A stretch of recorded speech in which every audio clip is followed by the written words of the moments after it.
नमस्कार दोस्तों, स्वागत है आप सभी को एक और नई वीडियो में। आज हम बात करने जा रहे हैं भारत के सबसे प्राचीन और पवित्र त्योहार छठ पूजा की। ये सिर्फ एक पूजा नहीं, बल्कि श्रद्धा, आस्था और आत्मसंयम का पर्व है।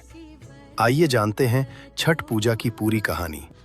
जब प्रभु श्री राम और माता सीता 14 वर्ष के वनवास के बाद अयोध्या लौटे थे, तब रावण वध के पाप से मुक्त होने के लिए उन्होंने ऋषि मुनियों के आदेश पर राज सूर्य यज्ञ करने का निर्णय लिया।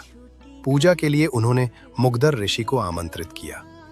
मुग्धर ऋषि ने मां सीता पर गंगा जल छिड़क कर उन्हें पवित्र किया और कार्तिक माह के शुक्ल पक्ष की षष्ठम तिथि को सूर्य देव की उपासना करने का आदेश दिया। इसके बाद माता सीता ने मुग्धर ऋषि के आश्रम में रहकर 6 दिनों तक सूर्य देव की उपासना की और सप्तमी के दिन सूर्योदय के समय फिर से अनुष्ठान कर उनसे आशीर्वाद लिया। कहा जाता है माता सीता ने सबसे पहला छठ पूजन मुंगेर के गंगा तट पर किया था, जिसके बाद छठ महापर्व की शुरुआत हुई थी। छठ पर्व की शुरुआत महाभारत काल से हुई। इस पर्व को सबसे पहले सूर्यपुत्र कर्ण ने सूर्य की उपासना करके शुरू किया था। कहा जाता है कि उस भगवान सूर्य के परम भक्त थे और प्रतिदिन घंटों तक पानी में खड़े होकर के सूर्य देव को अर्घ देते थे। सूर्य की कृपा से ही वो महान योद्धा बने और आज भी छठ में अर्घधन की जो परंपरा है, ये बड़ी प्रचलित है। छठ पर्व के बारे में एक और कथा है और वो ये कहती है कि जब पांडव सारा राजपाट जुए में हार गए, तब रानी द्रौपदी जो थी, उन्होंने छठ व्रत रखा था। इस व्रत से उनकी मनोकामनाएं पूर्ण हुई और पांडवों को सब कुछ वापस मिल गया। ये भी कहा जाता है कि सूर्य देव और छठी मैया का संबंध भाई बहन का है, इसलिए सूर्य देव की आराधना को जो है फलदायी माना गया है। पौराणिक महत्व की बात करें तो एक और जो है कथा बड़ी प्रचलित है। पुराणों में कहा गया है कि प्रियव्रत नाम का एक राजा, जिसकी कोई संतान नहीं थी, इसके लिए उन्हें हर प्रयत्न कर लिया, लेकिन कोई जो है उन्हें फायदा नहीं मिला। तब राजा को संतान प्राप्ति के लिए महर्षि कश्यप ने पुत्री अष्टि जो है यज्ञ करने का परामर्श दिया। यज्ञ के बाद महारानी ने एक पुत्र को जन्म दिया, लेकिन वो मरा पैदा हुआ। राजा के मृत बच्चे की सूचना से पूरे नगर में शोक छा गया। कहा जाता है कि राजा जब मृत बच्चे को दफनाने की तैयारी कर रहे थे, तभी आकाश से एक ज्योतिर्मय विमान धरती पर उतरा।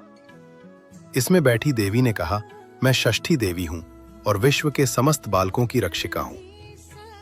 इतना कहकर उन्होंने शिशु के मृत शरीर को छुआ, स्पर्श किया और वो जीवित हो उठा। इसके बाद राजा ने अपने राज्य में छठ पर्व मनाने की घोषणा कर दिया। छठ पूजा की शुरुआत भैया दूज के तीसरे दिन से होती है। ये पूजा 4 दिनों का उत्सव होता है, जिसमें पहला दिन नहाए खाए के रूप में मनाया जाता है, जिसमें घर की साफ सफाई होती है और व्रती जो हैं वो गंगा नदी या तालाब में स्नान करने जाते हैं। कद्दू की सब्जी, मूंग चना दाल और चावल पका करके खाते हैं। और ये जो भोजन है, ये सिर्फ ताम्रपत्र कांसे का या मिट्टी का जो बर्तन है, उसमें ही पकाया जाता है।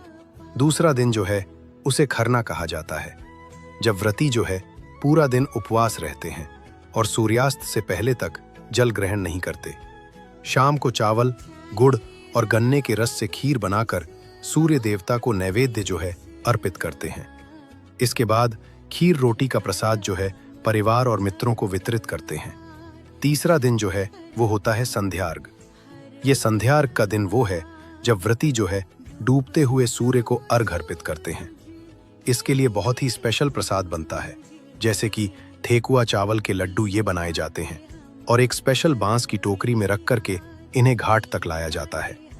घाट पर बैठ करके जो है व्रती जो है सूर्य देव को अर्घ देते और सूर्यास्त के समय 5 बार परिक्रमा करते हैं। और चौथा जो दिन आता है छठ पूजा का, वो होता है जब उगते हुए सूर्य को अर्घ अर्पित किया जाता है। व्रती जो है सूर्योदय से पहले घाट पर पहुंचकर सूर्य देवता की पूजा करते हैं और फिर घर पर लौट करके पूजा का प्रसाद सभी को वितरित करते हैं।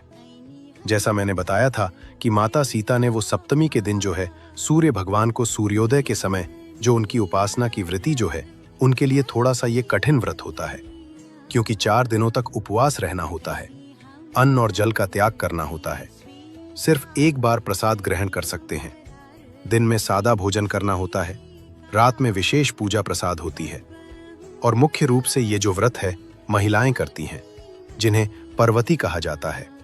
और हमारे देश में सूर्य उपासना की परंपरा प्राचीन काल से चली आ रही है। ऋग्वेद में सूर्य देव की पूजा का उल्लेख मिलता है और आगे चलकर के कई पुराणों में और धार्मिक ग्रंथों में बहुत विस्तार से इसके बारे में बताया गया है। भगवान सूर्य को आरोग्य देवता के रूप में पूजा जाता है, क्योंकि उनकी किरणों में कई रोगों को नष्ट करने की क्षमता पाई जाती है। हाँ तो दोस्तों, इस वीडियो में मैं आप सभी को छठ पूजा की पूरी कहानी बताया हूँ। अगर आपको इस वीडियो से कुछ जानकारी मिली हो तो वीडियो को लाइक करके हमारे चैनल को सब्सक्राइब जरूर करें।